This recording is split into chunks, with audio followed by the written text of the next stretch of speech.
night was thick with fog as James drove along the desolate highway, the headlights of his car barely cutting through the heavy mist. He had been on the road for hours, his mind wandering as the monotonous hum of the engine lulled him into a trance. Suddenly, a sign flickered in the gloom, directing him to take an unexpected detour.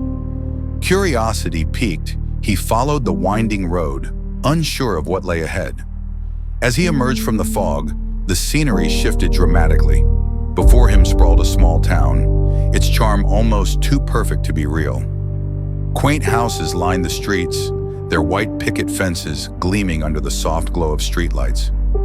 Flower boxes adorned every window, bursting with vibrant blooms that seemed to defy the season. It was a picturesque scene that felt like a postcard come to life.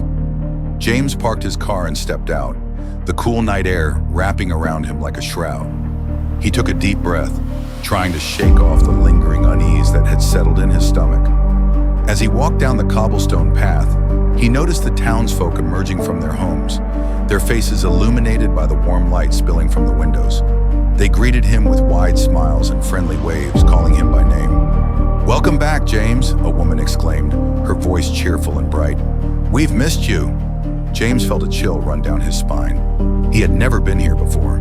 He was certain of it. "I think you have me confused with someone else," he replied, forcing a smile as he scanned the faces around him. They all looked so familiar, yet he couldn't place them. It was as if he had stepped into a dream where everyone knew him, but he was a stranger. "Don't be silly," a man chimed in, clapping James on the back. "You've always been part of our community. Come, let us show you around." Against his better judgment, James allowed himself to be swept into the town's festivities. Laughter echoed through the streets as people danced and celebrated, their joy infectious. Yet beneath the surface, a sense of paranoia gnawed at him.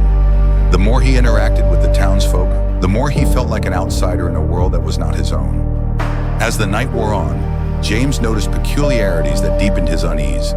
The same faces appeared repeatedly, their expressions unchanging, their laughter echoing like a haunting melody.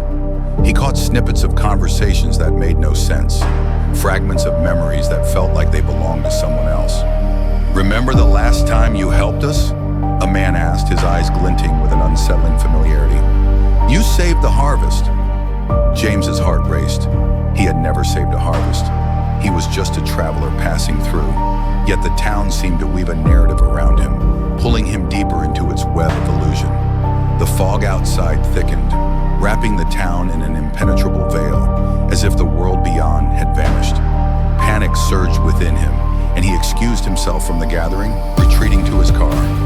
As he fumbled with the keys, he glanced back at the town, now eerily silent. The townsfolk stood in the shadows, watching him with knowing smiles that sent shivers down his spine. They were waiting for him to return, to embrace the reality they had crafted for him.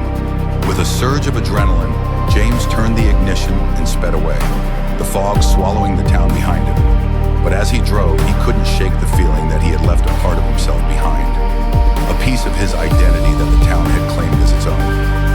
The road ahead twisted and turned, leading him back into the unknown. But he knew one thing for certain. He would never forget the perfect town that had welcomed him home, even if he had never truly belonged.